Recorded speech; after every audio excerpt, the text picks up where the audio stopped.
Olá pessoal, tudo bem? Vamos conversar sobre esse segundo domingo do tempo da Quaresma. Muito bem, nós temos algumas leituras aí para a gente meditar, então primeira, segunda e depois o Evangelho. É bom sempre já meditar, né, e chegar bem aí na celebração eucarística. Muito bem, vamos aí fazer esse processo, vamos meditar. Se você quer depois ouvir outros vídeos, então ou inscreva-se no canal, se torne membro, ou também participe aqui do nosso Apoie-se abaixo, tá bom?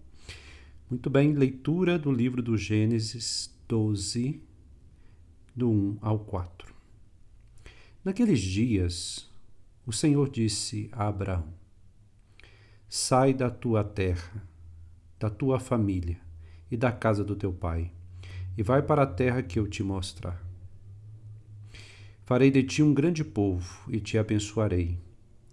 Engrandecerei o teu nome, de modo que ele se torne uma bênção.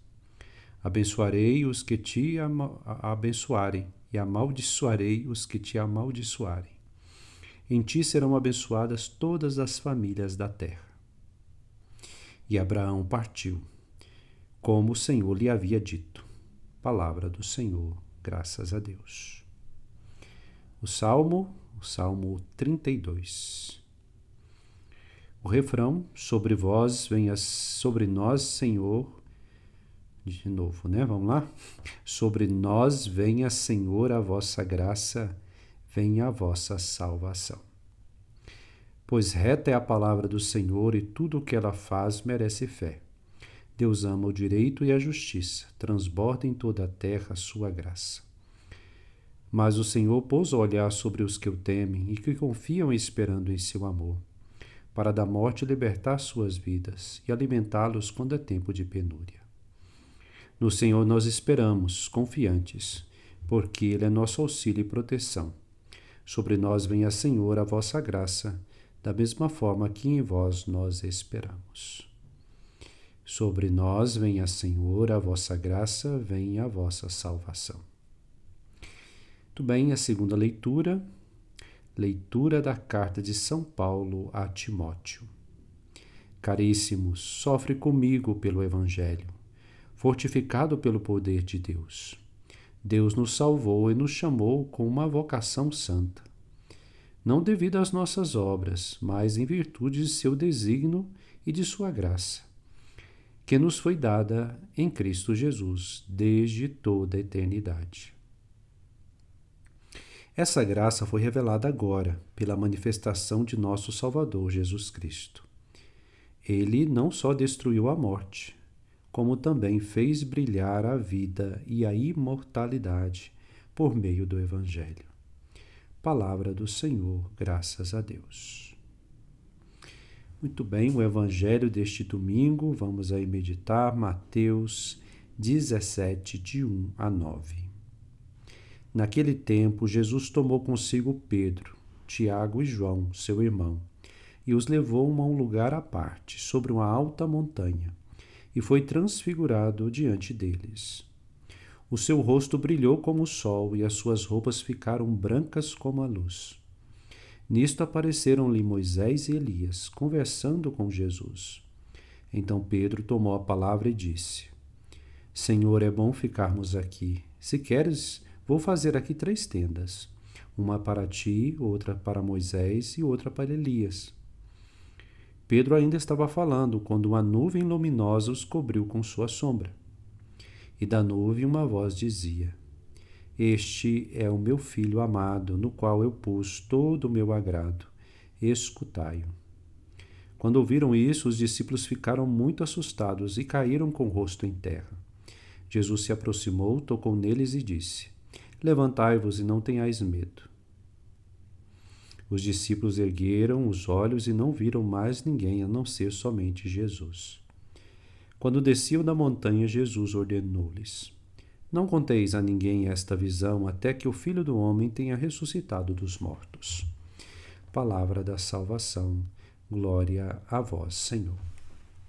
Muito bem, essas são as leituras. Gente, vocês vão me desculpando às vezes aí, porque eu tô confundindo um pouquinho aqui o espanhol, tá? E às vezes vou ler, aí eu puxo o R demais, né? Vocês sabem que eu tô morando aqui na Costa Rica.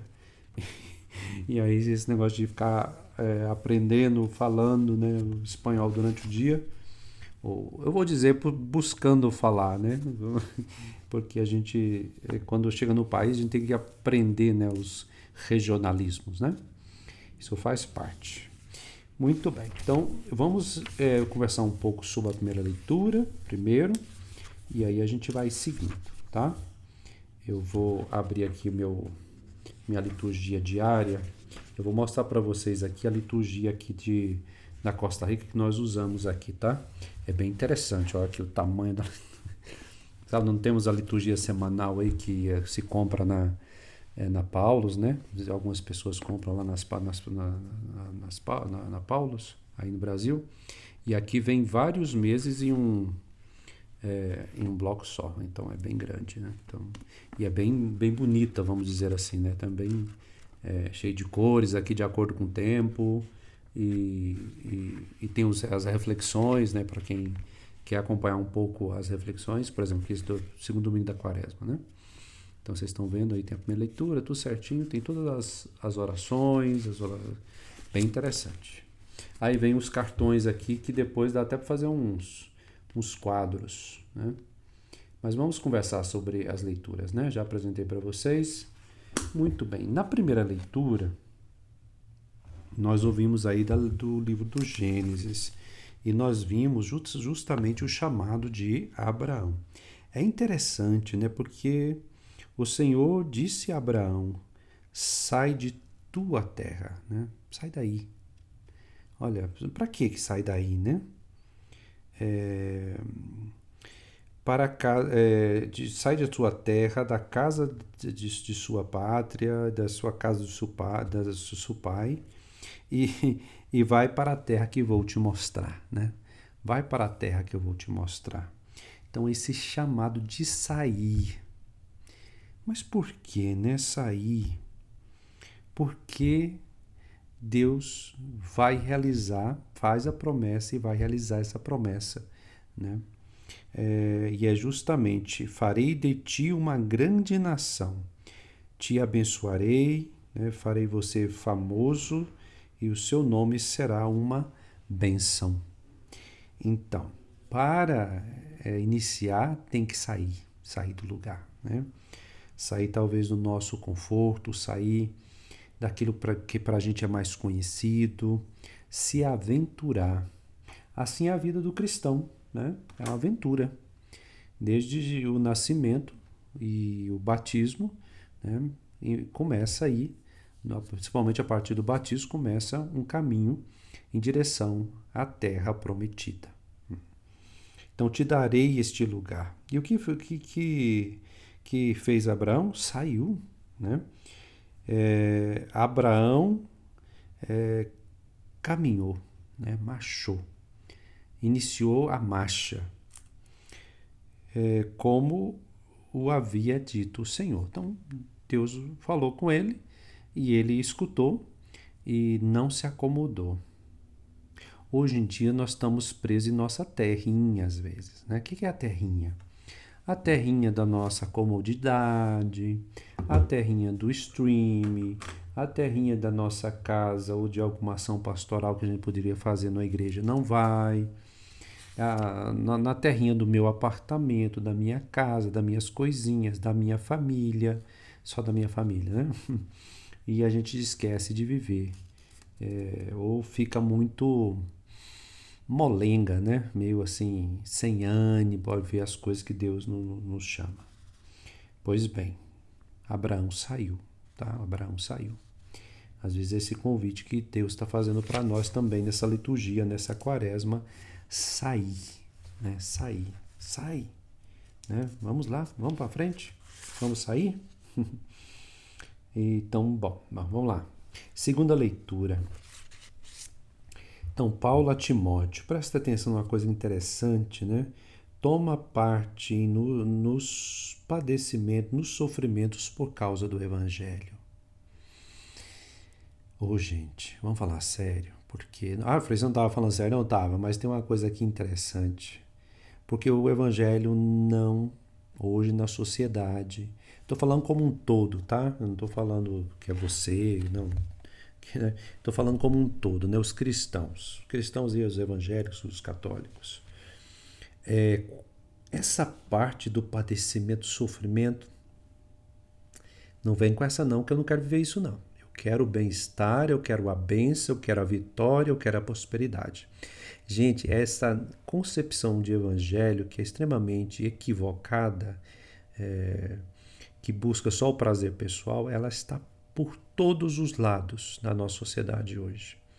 Então está nas igrejas evangélicas novas, está alguns grupos nossos mesmo, católicos, alguns pregadores. Infelizmente, né? Infelizmente. Porque para dar audiência, para vir muita gente, né?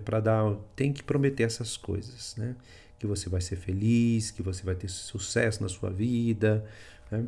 Eu não estou falando aqui da felicidade de estar com Deus. Eu estou falando de uma falsa promessa que você terá prosperidade, que você será bem de vida, terá bons relacionamentos, etc. É isso que está prometendo por aí, né? E é uma coisa impressionante como isso está adentrando na Igreja Católica.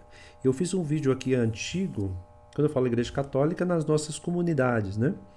Não na Igreja Católica como doutrina, não. A doutrina da Igreja é uma, né? Mas nas nossas paróquias, nos nossos movimentos, nas nossas pastorais, essa concepção contrária ao que está dizendo aqui sofre comigo com a evangelização. Luta, labuta, né? Faz tudo para anunciar o evangelho. Ah, não quero porque é sofrimento, né? Eu quero o meu bem-estar. É isso que eu busco nas igrejas, é isso que eu busco em Deus. Por isso que é perigoso, gente, perigoso. Temos que ficar muito, muito atentos. Senão a gente cai nessas loucuras, né? Então, padece comigo. Por quê? Porque, olha, gente, ele veio, né? Ele manifestou. Deus se manifestou em seu Filho Jesus Cristo, destruindo a morte. Então, ele nos salvou, nos chamou, né? Nós temos uma vocação para o seu caminho. E isso não simplesmente por nossas obras, né? Por graça de Deus. E ele realiza essa promessa. Aqui a gente pode relacionar com a primeira leitura. A terra prometida é estar com Deus, né? E aqui, Jesus Cristo, nesse caminho, nesta terra, neste caminhar. Perceba que terra aqui não é bem um lugar estável, né? Como igreja que nós peregrinamos, né? Mas é um processo, é um caminhar, é um peregrinar, né? Então, em Cristo Jesus foi nos revelado, mostrou, ele nos mostra o caminho, indica, né, uma nova habitação, uma nova terra, uma salvação. Salvação aqui, eu sempre digo isso e vou repetir, enquanto tiver esse canal aqui, enquanto eu viver, né, que não é simplesmente depois dessa vida, mas salvação já agora, caminhando com Cristo, no sentido de sermos sanados, curados nele. Então, sai, né? Igreja em saída, igreja em movimento, eu e você, né? A exemplo de Abraão, a exemplo de Paulo, padece o evangelho comigo, né? Padece. Não é fácil não, gente, é padecer mesmo às vezes, viu? Tem coisas boas? Claro que tem, né? Tem muita coisa. A primeira coisa boa é que Deus mesmo, né? Mas também tem quantos irmãos nós encontramos, quanta salvação nós vemos acontecer, né? Quando realmente nós sofremos por evangelho, né? Muito bem. Então o evangelho, vamos comentar um pouquinho. E naquele tempo, né, Jesus tomou consigo Pedro e Tiago. Perceba, Pedro, Tiago e João. Então tem uns discípulos mais próximos, né? Também tem os 12, né? E depois tem mais 72. Mas por que Deus, né, se revelou assim em Jesus Cristo? Aqueles que eram mais próximos, ele explicava tudo, não escondia nada, né? Quando estava com a multidão, falava em parábola, mas depois explicava para os seus discípulos, seus apóstolos ali mais junto. Gente, é assim mesmo, viu? Não há como construir uma comunidade, uma igreja, se nós não temos liderança. Não é não podemos imaginar uma igreja sem cabeça, né? A cabeça, claro, é Cristo, né? Mas depois de seus representantes. Então não tem como, né? É assim, quem organiza a casa, quem faz compra, né? comparando com a família, né? A igreja também é essa família que precisa de ministros, precisam de ministros ordenados, precisa de religiosos, precisa de ministro da Eucaristia, né? Precisa das pastorais, dos movimentos, e cada um com o seu líder, seja renovado a cada ano ou não, a 3 anos, 4 anos, depende. Na ordem religiosa também é assim, nós precisamos de liderança, movida aí pelo Espírito. E aí toma esses discípulos próximos e leva e faz o quê? E subiu. Subiu. Presta atenção, a gente tem essa tradição do subir, essa ideia, essa imagem na tradição espiritual rica da igreja, que é justamente esse esforço de escalar, né? Subida do Monte Carmelo, subida do Monte de Francisco de Assis na espiritualidade, né? Do Monte Alverne, subida da dama para encontrar a dama pobreza. Então são várias imagens que nós usamos para dizer desse processo de ir até lá, né? Moisés que sobe a montanha para conversar com Deus e por aí vai, né? Então subiu com eles a um alto monte. Então monte quer dizer também essa cercania com Deus. Ah, Frei, quer dizer que a gente subiu uma serra, uma montanha, está mais perto de Deus? Não, gente, aqui é um modo de dizer o quê? Que a solidão, que o estar a sós com Deus é importante, que também quer dizer fazer esse processo de transcendência tem um pouco a ver com sair da terra, sair do comum, né? E subir um pouco. E se transfigurou aí, né? Neste lugar. A transfiguração é como, aqui já diz o texto, a gente vai ver, né? Mas ao final, praticamente o texto explica o texto. Já essa prefiguração, aquilo que seria a ressurreição. Deus se revela como o sol, né? E as suas roupas ficam brancas, seu rosto resplandece como um sol. Então, o sol o quê? Né? O astro-rei, né? O maior astro nós temos no sol, no céu. Muito bem, nós também lembramos aí, né? Suas vestes se tornaram brancas como a luz. Então esse vestido de branco nós lembramos também o Apocalipse, né? Esses que vieram da batalha, né? Pelo sangue, lavaram suas vestes no sangue do Cordeiro. E quem estava aí? Moisés e Elias. Aqui, gente, por favor, nada de espiritismo agora, né? Tem alguns que interpretam assim, tá vendo? Apareceu aí, né? Moisés, o seu espírito, Elias, né? Se a gente entende espírito como movente, né? Nessa tradição viva, né? Viva mesmo, que está no coração das pessoas, estava na cabeça das pessoas, sim. É esse espírito que Cristo agora dá todo o sentido, né? Os profetas em Elias, né? E a lei em Moisés. A lei em Moisés, depois é o profeta Elias representando todos os profetas. E quem é a lei e os profetas agora?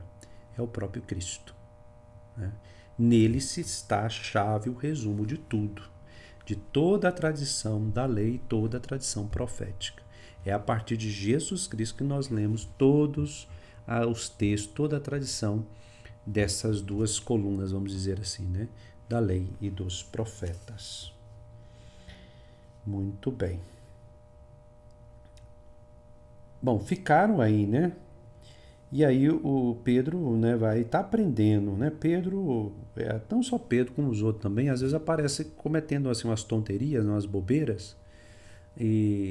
Mas é normal, nós também passamos por isso, nós fazemos assim, né? Não que a gente vai ser tonto só por ser tonto, não. Mas é porque no processo de amadurecimento a gente dá umas mancadas mesmo, né? E Pedro aí não sabendo direito, e a gente também não sabe muito do nosso caminhar. Senhor, vamos fazer 1, 2, 3 tendas aqui, vamos? Uma para ti, outra para Moisés e outra para Elias.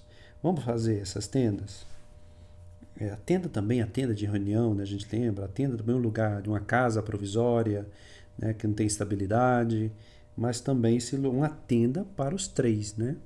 Então essas grandes figuras, vamos dizer assim, este lugar que Pedro queria, né, fazer um lugar para eles. Mas a experiência religiosa não é assim, né? A gente aprender as coisas, colocar em caixinhas, colocar simplesmente em tendas, colocar simplesmente na igreja como templo, né? Imagina se a nossa religião se resumisse a só igreja, só templo. Aí eu só rezo lá, que de fora não tem nada a ver. É uma heresia, né? É uma igreja sem corpo, é uma doença. Aí Pedro aqui, né, está nesse processo de entendimento. Vai caminhar bastante ainda, né? O galo vai cantar 2 vezes ainda lá na frente. Muito bem, o que mais nós podemos? Uma coisa muito interessante aqui nas tradições religiosas, da espiritualidade, da mística, né? Uma coisa interessante. Todavia estavam falando quando uma nuvem luminosa. Já fica estranho, né? Peraí, uma luz luminosa, né? Uma nuvem, né? Desculpa, uma nuvem luminosa. Como assim, né? As nuvens são luminosas? A gente sabe que elas são brancas, né? Quando faz sol, então a gente olha assim, elas são bem brancas. E até a gente pode dizer assim que elas resplandecem à luz do sol, mas uma nuvem por si própria, ter a sua própria luz, né? É meio estranho, né? É uma figura, né? Vamos lembrar que a nuvem de fogo no Antigo Testamento, o fogo ia à frente, a nuvem ia à frente, no seu, né? Tem várias imagens aí também sobre a nuvem. Uma nuvem luminosa os cobriu. Olha que coisa para a gente pensar. O que mais? E os cobriu com sua sombra. Peraí. A nuvem era luminosa, os cobriu, mas o luminoso cobre. Quando é muito, muito forte, a gente fecha até os olhos, né? Dá para entender, né? Mas com sua sombra. É luminosa ou é sombria, né? Mas é um jeito de falar dessa experiência profunda da revelação de Deus para conosco, né? Então, é esse entendimento não entendendo. Como Moisés na sarça ardente, né? Mas o que eu vou dizer para eles? Qual o seu nome? Eu sou aquele que eu sou. Ok? Maria também diante da anunciação do anjo. Mas como se dará isso se eu não conheço homem algum? A sombra do Altíssimo te cobrirá, né? Peraí, sombra do Altíssimo? Como assim, né? Então, assim, é um jeito de dizer daquilo que é uma coisa indizível, né? É uma coisa que não se traduz em palavras, a gente não consegue, a gente só pode fazer um aceno, e esse aceno traz 2 aspectos, tanto o luminoso como esse aspecto da sombra. Sombra porque obscurece o nosso entendimento raso, o nosso entendimento é raso, né? É fraco, da fé, da doutrina, da vida, muito mais da revelação pura de Deus, né? Nas suas revelando como ressuscitado. Uma coisa incompreensível para a razão. O que isso diz para nós? Gente, muito cuidado agora. Tem muita gente querendo decorar doutrina e achando que conhece das coisas de Deus. Perigosíssimo. Ô, Frei, não é para estudar doutrina? Não, pode estudar, a catecismo da igreja, os dogmas, até que tem que estudar. O problema é que achar que compreendeu. Né? Achar que compreendeu é a mesma coisa de fazer a experiência. Não é não. Eu lamento dizer, mas não é não.